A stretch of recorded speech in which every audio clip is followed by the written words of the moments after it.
क्या तुमने कभी किसी की आंखों में ऐसा दर्द देखा है जो न जबान से बयां हो और न कागज पर उतरे? एक ऐसा दर्द जो सरहदों की स्याही में डूबा हो और जिसकी चीख वक़्त की दीवारों में कैद होकर भी आज तक सुनाई देती है। मैं बात कर रहा हूं 1947 की, उस साल की जो इतिहास की किताबों में सिर्फ एक तारीख नहीं बल्कि लाखों टूटे दिलों की तहरीर है। पंजाब के फिरोजपुर जिले में एक गांव था, नाम था मीतपुरा। वहां दो बच्चे थे, अर्जुन और सलीम। अर्जुन पंडित रघुनाथ का बेटा था और सलीम मौलवी करीम का। धर्म अलग था पर दिल एक थे। जब एक स्कूल की घंटी बजती, दोनों साथ में दौड़ते। अर्जुन किताबें संभालता, सलीम तख्ती उठाता। स्कूल के रास्ते में एक बड़ा बरगद का पेड़ था, वहीं दोनों बैठकर अपने अपने टिफिन शेयर करते। सलीम के घर से खस्ता कचौड़ी आती और अर्जुन के यहां से गुड़ चना। गांव वालों ने कई बार टोका, पंडित का लड़का मुसलमान के साथ, लेकिन रघुनाथ और करीम जानते थे कि बच्चों के दिल सियासत नहीं समझते। उनका साथ वैसा ही था जैसे सुबह और सूरज, एक के बिना दूसरा अधूरा। फिर एक दिन आकाश में कुछ और ही लिखा था। जुलाई 1947। जब खबर फैली कि मुल्क बंटने वाला है तो गांव में एक सिहरन दौड़ गई।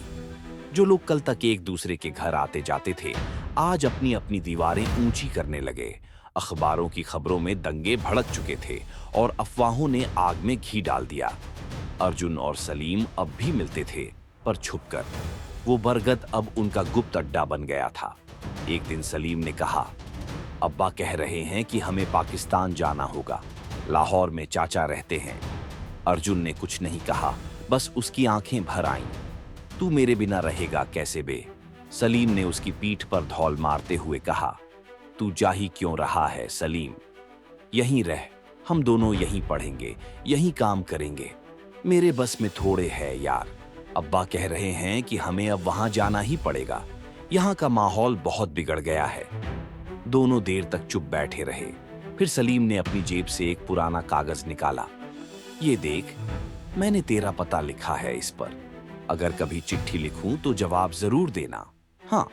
अर्जुन ने धीरे से उसका हाथ पकड़ा और बोला, मैं हर रोज तेरा इंतजार करूंगा जब तक तू नहीं लौटेगा। 14 अगस्त 1947 की रात गांव में आग लग गई। किसी ने मस्जिद में आग लगा दी, किसी ने मंदिर में पत्थर फेंके। शोर, चीखें, लाशें, सब कुछ एक साथ टूट पड़ा। उस रात अर्जुन और सलीम एक दूसरे को अलविदा तक नहीं कह सके। अगले दिन जब अर्जुन बरगद के नीचे गया तो वहां सिर्फ एक टूटी हुई तख्ती पड़ी थी, सलीम की। बरगद की छांव उस दिन अजीब सी लग रही थी, जैसे वक्त वहीं रुक गया हो। अर्जुन ने सलीम की टूटी तख्ती को सीने से लगाया और आंखें बंद कर ली। उसकी सांसें भारी थीं, आंखें लाल। जो दोस्त कल तक उसकी किताबों में साथ चलता था, वो अब एक लकीर के पार चला गया था। एक ऐसी लकीर जिसे खींचने वाले तो बड़े लोग थे, पर जो टूटा था वो किसी मासूम का दिल था। साल बीतते गए। अर्जुन अब बड़ा हो चुका था। पढ़ाई के बाद वो अपने पिता की किराना दुकान संभालने लगा। जीवन चलता रहा, चुपचाप, जैसे बिना धड़कन के कोई शरीर। हर साल 14 अगस्त को वह बरगद के नीचे जाता और तख्ती को साफ करता। उस पर नाम लिखा था सलीम। किसी ने तख्ती को जला दिया होता, चुरा लिया होता, लेकिन अर्जुन ने उसे एक कांच के डिब्बे में संभाल कर रखा था, जैसे एक टूटा हुआ सपना जो अब भी जिंदा था। इधर सलीम भी लाहौर में बड़ा हो चुका था। उसने अपने अब्बा की दुकान संभाल ली थी, किताबों की दुकान। हर शाम वह वहीं बैठता, लेकिन आंखें कहीं और खोजती। जब भी कोई सरहद पार का आदमी दुकान पर आता, उसका दिल तेजी से धड़कता। कहीं अर्जुन का कोई खत तो नहीं लाया, लेकिन हर बार खाली हाथ लौटता। एक बार जब इंटरनेट की शुरुआत हुई और ईमेल जैसी चीजें आम होने लगीं, तब अर्जुन का पोता रघु, जिसे वो प्यार से छोटू कहता था, ने दादाजी की पुरानी चीजों की तस्वीरें खींचकर फेसबुक पर डालनी शुरू की। बरगद, तख्ती, पुरानी डायरियां, सब कुछ। ये कौन है दादाजी? रघु ने एक दिन पूछा, जब उसने अर्जुन की डायरी में सलीम की तस्वीर देखी। तू क्या समझेगा छोटू, ये सिर्फ तस्वीर नहीं है, ये मेरी अधूरी जिंदगी का पहला पन्ना है। रघु चुप हो गया। लेकिन उस रात उसने सलीम का नाम इंटरनेट पर ढूंढना शुरू किया। उसे सैकड़ों प्रोफाइल्स मिले, लेकिन सब अधूरी जानकारी। फिर एक दिन लाहौर की एक पुरानी लाइब्रेरी के पेज पर एक फोटो दिखी। सलीम मौलवी। तस्वीर बूढ़ी थी, चेहरा झुर्रियों से भरा हुआ, लेकिन आंखें वही थीं, जैसे बरगद के नीचे से देख रही हों। रघु ने तुरंत एक मैसेज भेजा। Are you Salim Maulvi from Meetpura, Firozpur, India? Did you have a friend named Arjun Pandit? रात बीत गई। सुबह हुई तो अर्जुन की नींद रघु के चिल्लाने से खुली। दादाजी, जवाब आया है। सलीम ने लिखा था, अगर तुम अर्जुन के पोते हो तो तुमसे मिलने से पहले मैं मरना नहीं चाहता। मैं उसे ढूंढता रहा, उम्र बीत गई। क्या वो जिंदा है? अर्जुन कांपते हाथों से लैपटॉप के सामने बैठा। वो कुछ पल स्क्रीन को देखता रहा, फिर उसकी आंखों से बरसात फूट पड़ी। उसने सिर्फ 2 शब्द टाइप किए, मैं यहां हूं। कंप्यूटर स्क्रीन पर टिमटिमाते उन 2 शब्दों, मैं यहां हूं, ने जैसे समय की दीवारें गिरा दी। सलीम ने पढ़ते ही अपनी चश्मे के शीशे को पोंछा और जोर से आवाज दी, फातिमा, फातिमा देखो, अर्जुन जिंदा है। उसकी बेटी दौड़ती आई, पर वो कुछ बोल नहीं पाई। उसके अब्बा की आंखों में जो चमक थी वो शब्दों की मोहताज नहीं थी। लाहौर से फिरोजपुर तक का सफर भूगोल से कहीं ज्यादा दिलों के बीच का फासला था, लेकिन अब वक्त था कि वो फासला मिटे। अर्जुन और सलीम दोनों ने तय किया कि वे करतारपुर कॉरिडोर के जरिए मिलेंगे, एक ऐसा रास्ता जो मजहब की दीवारें गिराकर इंसानियत की राह खोलता है। तारीख तय हुई 12 नवंबर।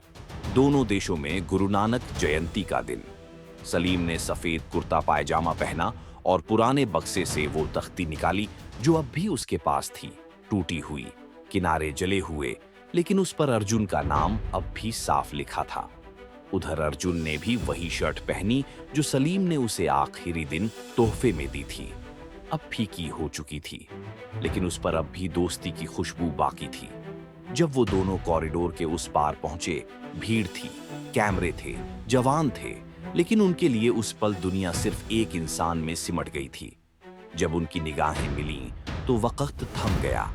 न उम्र याद रही, न सरहद, न धर्म, सिर्फ 2 बच्चे थे जो फिर से एक पेड़ के नीचे बैठना चाहते थे। अर्जुन कांपते हुए चलकर सलीम के पास गया। दोनों ने एक दूसरे के कंधे पर हाथ रखा और कई मिनट तक कुछ नहीं कहा, क्योंकि जो बातें उनकी आंखें कर रही थीं, वो किसी भी भाषा से परे थीं। मैंने कहा था ना, मैं तेरा इंतजार करूंगा, अर्जुन ने रोते हुए कहा। सलीम ने उसका हाथ पकड़ लिया। और मैंने कहा था, चिट्ठी जरूर भेजूंगा, लेकिन जिंदगी ने वो चिट्ठी कभी निकलने ही नहीं दी।